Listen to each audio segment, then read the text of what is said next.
एनडिबिफोर थायोमोन। बे एनडिबिफोर थानायावहाय जोंनि गामियावहाय बिदिनो माइ हानाय बोथोर जेब्ला माइ हानाय बोथोर दिनैसिमबो नोरजिया देहाखौ लानानै हाजासे दुखु दाहा सहायनायजों सोलियो निर्मल मुसाहारिया। गोबां माइ खामानि मावनो फैयो नालाय माइ हानो मानो। 2004 मायथाइनि 30 नभेम्बर खालि चिरां जिल्ला रुनिकाटा पुलिस थानानि सिङाव थानाय सेनं आसामनि गुवाहाटी नोगोरमानि आर्मी जों दस्रायाव एरायना थांथ'नोसैलै बिदिबा एरायना थांथ'दो नोंसोरबो नोंसिनि थाखायबो मोजां जोंनि थाखायबो मोजां होननानै जों बुंलायदों। बिदि होननानै आंनियावनो बियो साहा लोंलायनानै थांदों। बिदिनो थांबाय थांनानै दाने साननै सानथामनि उनावहाय फैफिनबाय आरो फैफिननायखौ जोंथ' खबर गैया। जोंथ' खामानि मावगासिनो। फैफिननानै सानसे थानानै अखानायै सासे लोगो फैदोंनो बेखौ सासेया लोगोआरि दोनलांनायाव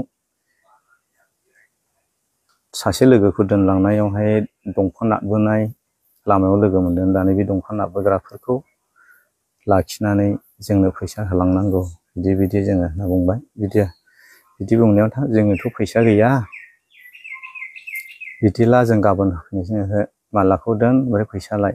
जेब्ला बिदि होनो अब्ला दाने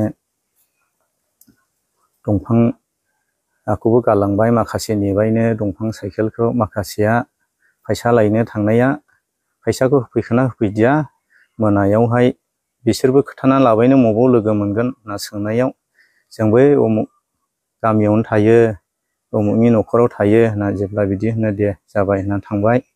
थांनाया दाने फैसाखौ होफैखोना होफैदिया बेलासि मोनासौब्ला ओजोंहाय मायाव आर्मिफोरनोहाय उग्रपन्थि दं बिदि जोंखौ फैसा बिदों होननानै बे आर्मिफोरखौसो लिंबोबाय जाहैदों। बिसोर नांबाय आथिङाव गथनै जानजियाव गरसे नांबाय आंनिबो।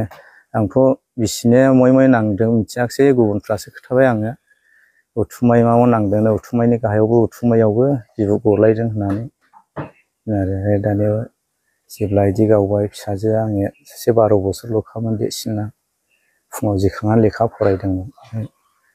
दाने अननानै आंनि न'खरखौ नायलाथ' मोजां जागौमोन बिथांमोननि माबाजोंनो खस्थ' मोनबाय आंबो आरो फिसाफोरखौबो जेरैबायदि जोथोन लानांगौ